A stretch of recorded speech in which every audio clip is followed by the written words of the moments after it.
Hi అండి, నా పేరు మాధురి. మీరు చూస్తున్నది సుమన్ టీవీ నెట్వర్క్. మోకాలు నొప్పులున్నాయా? అయితే మీకు సర్జరీ ఒకటే పరిష్కారం. ఇలాంటి మాటలు వింటూ వస్తున్నాం కదా. మరి సర్జరీ లేకుండా మోకాలు నొప్పుల నుంచి ఉపశమనం కలిగించే ఒక ట్రీట్మెంట్ ఉందా అంటే మీరందరూ ఆశ్చర్యపోతారు. చాలా చోట్ల ఇలాంటి మాటలు వింటూ ఉన్నాము. కానీ నిజమైన స్పెషలిస్ట్ ఎవరు? ఎవరి దగ్గర చేయించుకుంటే మనకి లాంగ్ లాస్టింగ్ రిజల్ట్స్ ఉంటాయి, సైడ్ ఎఫెక్ట్స్ లేకుండా చక్కగా ఎంత పెద్దవాళ్ళన్నా కూడా కూర్చుని ఈజీగా లేవగలుగుతారు. మరి ఇలాంటివన్నీ మనకి Epione pain management centre doctor Sudheer దారా గారు ఇప్పుడు మనకి తెలియజేయబోతున్నారు. సో శ్రద్ధగా విందామండి. ప్రతి ఒక్కరి ఇంట్లోనూ కూడా ఈ ప్రాబ్లం ఉండే ఉంటుంది. సో మరి నేను అడిగే క్వశ్చన్స్ కి మరి సార్ ఏ విధంగా ఆన్సర్స్ మనకి తెలియజేస్తారో చూద్దాం. నమస్కారం డాక్టర్ గారు. నమస్కారం అండి. ఎలా ఉన్నారండి? Yeah good. ఇప్పుడు చాలా మంది చేస్తున్నారండి. చాలా మంది కూడా పీఆర్పీ అనేది కార్టిలేజ్ ని గ్రో చేయగలగదు అని చెప్పేసి చాలా మంది చేస్తున్నారు. అంటే మనకి ఎలా తెలుస్తుంది ఎవరు స్పెషలైజ్డ్, ఎవరి చేతుల్లో పడితే మనకి క్యూర్ ఉంటుంది అన్న విషయాలు ఎలా తెలుసుకోవచ్చు అంటారు? మాట్లాడాలి డాక్టర్తో. ఎవరితో మాట్లాడాలా? ఎక్కువ కేసెస్ చేసిన డాక్టర్తో మాట్లాడాలి. ఇప్పుడు కొత్త టెక్నిక్ ఇది. ఒక 8 సంవత్సరాలు అయింది. ఓకే. 8 సంవత్సరాల్లో ఎవరు ఎక్కువ కేసెస్ చేశారు? ఎవరైనా అంతే కదా. ఇప్పుడు మనకి ఏదైనా ఆపరేషన్ చేసుకోవాలి, ఆ ఊర్లో ఎవరండి ఫేమస్, ఎక్కువ కేసులు వచ్చినా పలానా డాక్టర్, అక్కడికే వెళ్తాం మనం. జూనియర్స్ ఉన్నా వాళ్ళు చాలా బాగా చేస్తారని కూడా వెళ్ళాం. సో ఎవరైతే ఎక్కువ కేసెస్ చేశారో, ఏ హాస్పిటల్లో అయితే ఎక్స్క్లూజివ్గా నాన్ సర్జికల్ ట్రీట్మెంటే చేస్తారో, సర్జరీస్ కూడా జరుగుతున్నాయి అనుకో, అక్కడ సర్జరీస్ చేయాలన్న బయాస్డ్ మెంటాలిటీ ఉంటుంది, అంతేనా? ఇప్పుడు సర్జన్ దగ్గరికి వెళ్ళారు మీరు, పిఆర్పి చేయాలి. సర్జన్ ఆయన వాళ్ళ ట్రైనింగ్ ప్రకారమే వాళ్ళు సర్జన్స్ ప్రతిదీ ఆపరేట్ చేయాలనుకుంటారు. ఆ సర్జన్ దగ్గరికి వెళ్ళి ఈ పిఆర్పి చేయమంటే ఒకవేళ ఆయన చేసినా కూడా ఆయన మెంటాలిటీ ఎలా ఉంటుందంటే, సర్లే ఇది కాకపోతే నేను తర్వాత సర్జరీ ఇస్తాను. అది ఇప్పుడు నా దగ్గరికి వచ్చారనుకో, నేను ఎప్పటికీ సర్జరీకి పంపించను అన్లెస్ తప్పదు అన్నప్పుడు తప్పితే. అప్పుడు నేనేం చేస్తా, 100కి 1000% ఎఫర్ట్స్ పెడతాను ఈ ట్రీట్మెంట్లోంచి బయటికి లాగాలని. అందుకని ఎప్పుడు కూడా సెలెక్ట్ చేసుకోవాల్సింది 2: మంచి డాక్టర్, మంచి హాస్పిటల్. మంచి డాక్టర్ అంటే మంచోడని కాదు, ఎక్కువ కేసెస్ చేసిన మనిషి, ఎక్స్పీరియన్స్. మంచి హాస్పిటల్ అంటే ఆ హాస్పిటల్లో ఎక్కువ కేసులు జరుగుతుండాలి, అక్కడ సెటప్ అంతా కూడాను ఆపరేషన్ లేని సెటప్ ఉండాలి. ఇవి 2 గుర్తుపెట్టుకోవాలి. ఇంకొకటి చాలా ఇంపార్టెంట్, ఎవరన్నా పిఆర్పి చేసిన తర్వాత ఏ డాక్టర్ అయినా కానీ ఫాలో అప్ ఉండాలి. ఇప్పుడు ఈరోజు చేశాను, మీకు ట్రీట్మెంట్ చేశాను, చేసిన తర్వాత ఎలా ఉంది, కార్టిలేజ్ గ్రో అవుతుందా లేదా, మీ నొప్పి తగ్గుతుందా లేదా, ఆ తగ్గుతుందా లేదా అని తెలుసుకోవడానికి ప్రూఫ్స్ ఏంటి, స్కాన్స్ రిపీటెడ్గా చేయడం, ఏమైనా తప్పులు తడకలు ఆ పేషెంట్ చేస్తుంటే వాళ్ళకి మళ్ళీ చెప్పి కరెక్షన్ చేయడం, ఫాలోఅప్లు పెట్టుకోవాలి.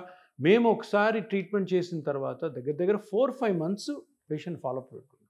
తప్పకుండా రమ్మంట ఎవ్రీ మంత్. అలా చేయకుండా చేస్తే ఫెయిల్ అవుతుంది.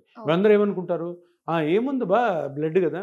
ఇప్పుడు ఈ పిఆర్పి కిట్స్ తయారు చేసే కంపెనీ వాళ్ళు ఉంటారు, వాళ్ళు ఏం చెప్తారు, సార్ అక్కడ సుధీర్ సార్ చేస్తున్నారు, ఏముండదు సార్, బ్లడ్ తీసుకోవడము, ప్రాసెస్ చేయడం, ఆ కిట్స్ మేము ఇస్తాము, ఆ మిషన్స్ మేము ఇస్తాం, తీసి ఇంజెక్ట్ చేయడం సార్ అంటారు.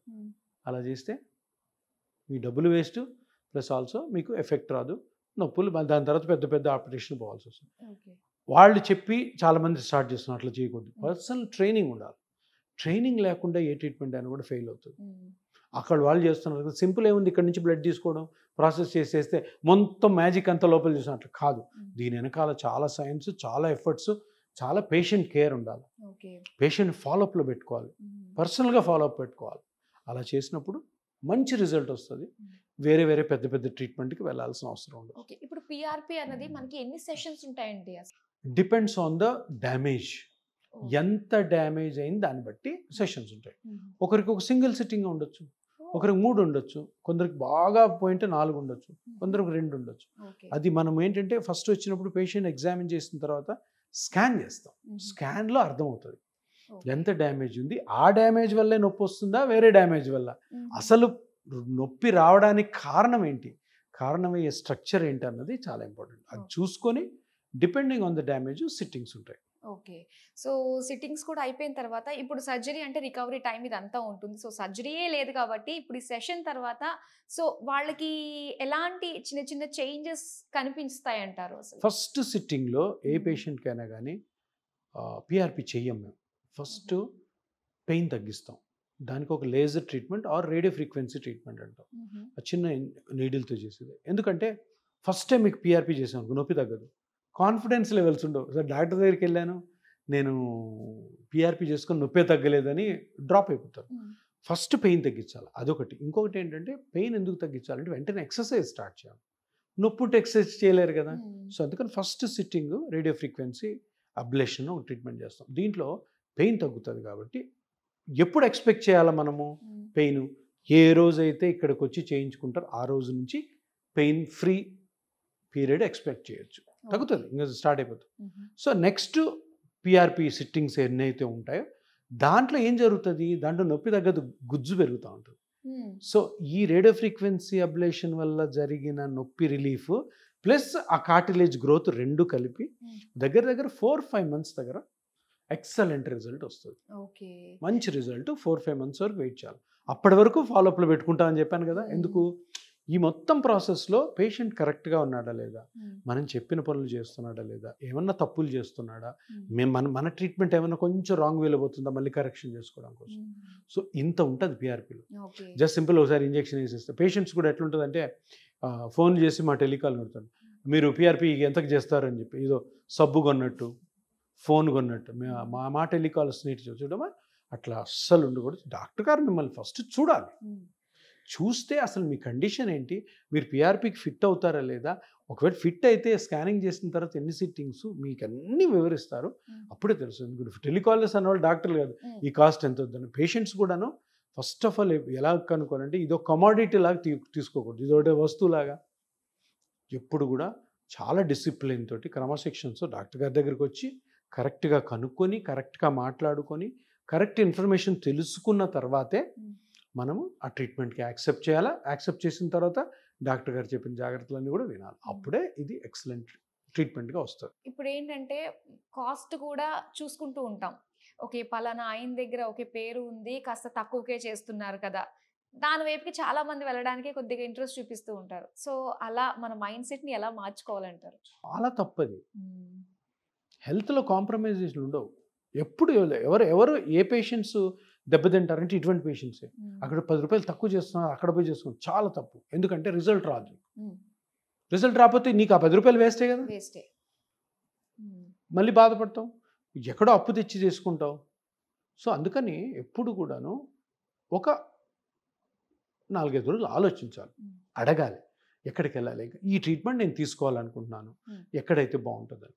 అంతేగాని అక్కడ తక్కువ చేస్తున్నారు, మా ఇంటి పక్కనే ఉన్నాడు, మా వీధిలోనే ఒకటి చేస్తున్నాడు, చేయొద్దు. ఎందుకంటే ఒకటి మనీ పోతుంది, ఇంకొకటి మీకు జరగాల్సింది జరగదు, ఇంకొకటి ఈ ట్రీట్మెంట్ మీద బ్యాడ్ ఇంప్రెషన్ స్టార్ట్ అవుతుంది, ఏం పని చేయట్లేదు అని.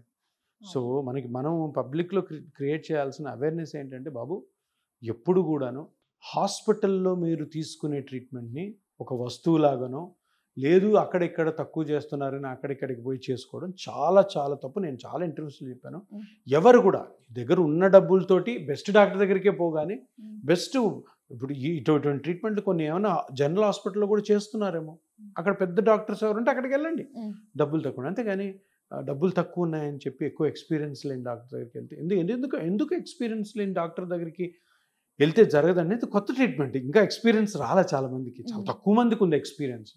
సో ఇప్పుడు ఈ అందరూ స్టార్ట్ చేయడం బట్టి ఏమవుతుందంటే కొద్దిగా దీని మీద బ్యాడ్ ప్రాపగాండా కూడా స్టార్ట్ అవుతుంది, ఈ పని చేయవు నేను వేసుకున్నానని చెప్పి. So correct doctor correct hospital అంతే. ఇంకా ఫైనల్గా ఒక క్వశ్చన్ అండి, అది కొంచెం నాకు పర్సనల్గా అనిపిస్తుంది అది అడగాలని. ఇప్పుడు పిఆర్పి ఏంటంటే సెషన్స్ వైజ్గా వెళ్తూ ఉంటాము. అంటే ఒక సెషన్ మనం తీసుకున్నామంటే సో దాని రిజల్ట్స్ కొంత పీరియడ్ వరకునే ఉంటుంది, దాని తర్వాత మళ్ళీ ఎప్పటికప్పుడు మనం ఇలా ఇంజెక్ట్ చేసుకుంటూ ఉండాలంటారా? ఏ ట్రీట్మెంటు మెడికల్లో 100% ఉండదు, పర్మనెంట్ ఉండదు. ఇది అందరు తెలుసుకోవాలి. ఏ ట్రీట్మెంట్ కూడా 100% ఉండదు, పర్మనెంట్ ఉండదు.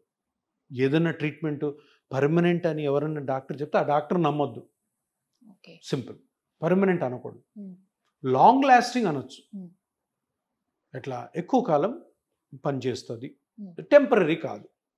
కొన్ని ట్రీట్మెంట్ టెంపరీ ఉంటాయి, టెంపరీగా ఈ ట్యాబ్లెట్ వేసుకోమా తగ్గకపోతే చూద్దామని. ఫస్ట్ ఆఫ్ ఆల్ అందరు తెలుసుకోవాల్సింది ఇది. సో ఇప్పుడు ఈ ట్రీట్మెంట్ సంగతి ఏంటి సార్, ఇది లాంగ్ టర్మా టెంపరీయా పర్మనెంట్ అని? పర్మనెంట్ అన్న తీసేయండి. ఈ ట్రీట్మెంట్ ఏంటి? ఈ ట్రీట్మెంట్ అన్నది నీకు ప్రాబ్లం ఎక్కడుందో ఆ ప్రాబ్లంని క్షుణ్ణంగా పరిశీలించి పరీక్ష చేసి కనుక్కొని దాన్ని మీ ఓన్ బ్లడ్తో న్యాచురల్గా కరెక్షన్ చేస్తున్నాం. ఎనీ కరెక్షన్ లా చూసుకుని ఇంట్లో ఏదైనా చిన్న లీక్ అవుతుంది, కరెక్షన్ చేస్తాం. ఇల్లు కూల్చేయం కదా, కొత్త ఇల్లు కడతాం, చిన్న లీక్ ఉందని చేస్తాం. అలా చేసి దాన్ని మెయింటైన్ చేసుకోవాలి. ఈ టేబుల్ ఉంది, ఇరిగింది, చక్కగా కార్పెంటర్ని పిలిచి దాన్ని చేసుకుని దాన్ని పెయింట్ వేసుకొని మేనేజ్ చేసుకుంటాం. ఒకసారి డ్యామేజ్ అయింది, డ్యామేజ్ లాగే ఉంటుంది, కొత్తగా ఎప్పుడు కాదు. అది ఆపరేషన్లో కాదు, ట్యాబ్లెట్స్లో కాదు, ప్రొసీజర్లో కాదు. కానీ ఈ ట్రీట్మెంట్లో మీరు అడిగినట్టు పర్మనెంట్ కాకపోయినా లాంగ్ టర్మ్ బేసిస్లో, అంటే దీర్ఘకాలంగా నొప్పి రిలీఫ్ ఉండాలంటే కరెక్ట్ డాక్టర్ దగ్గర చేసుకోవాలి. డాక్టర్ గారు చెప్పిన పద్ధతులన్నీ పాటించాలి, జాగ్రత్తలు పాటించాలి, ప్రికాషన్స్ పాటించాలి. అప్పుడు ఇది లాంగ్ టర్మ్గా ఉంటుంది. ఇది టెంపరీ ట్రీట్మెంట్ కానే కాదు. ఎందుకంటే మనం అక్కడ జరుగుతున్న ప్రాబ్లమ్ని కరెక్ట్ చేస్తున్నాం, కరెక్ట్ చేస్తున్న దాన్ని స్ట్రెంగ్తన్ చేస్తున్నాం, స్ట్రెంగ్తన్ చేసిన దాన్ని కాపాడుకునే బాధ్యత పేషెంట్ది. కానీ అన్ని పేషెంట్కి ఎక్స్ప్లెయిన్ చేస్తాం. అవన్నీ ఫాలో అప్ అయిన వాళ్ళు వేల మంది ఇప్పటికి కూడా బాగున్నారు. సో ఇది చాలా ఇంపార్టెంట్, అందరు తెలుసుకోవాల్సింది. అక్కడ మ్యాజిక్ మంత్రాలు ఏం జరగవు, మ్యాజిక్ మంత్రాలు ఏం లేవు. పిఆర్పిలో జరుగుతున్నది పేషెంట్కి క్షుణ్ణంగా వివరించాలి. వివరించిన పేషెంట్కి అర్థమైందో లేదో మళ్ళీ చెప్పాలి. చెప్పి మళ్ళీ ఫాలో అవుతున్నారా లేదా అన్నది చూసుకోవడం డాక్టర్ బాధ్యత, పేషెంట్స్ కూడా వినే బాధ్యత. అలా ఉంటే చక్కగా ఎక్కువ కాలం దీర్ఘకాలంగా దీని నుంచి మనం బయటపడతాం. ఓకే, నిజంగా చాలా మందికి డౌట్ ఉంటుంది, ఒక్కటే పరిష్కారం సర్జరీ అనుకున్న వాళ్ళకి నిజంగా ఇదొక చక్కటి అద్భుతమైన ఒక రిలీఫ్ అన్నట్టుగానే చెప్పాలి, మంచి ఆల్టర్నేట్. సో చాలా మందికి ఉన్న కన్ఫ్యూజన్స్, డౌట్స్ని అన్నిటినీ కూడా క్లారిఫై చేసినందుకు థ్యాంక్ యూ సో మచ్ అండి. థ్యాంక్ యూ, నమస్తే.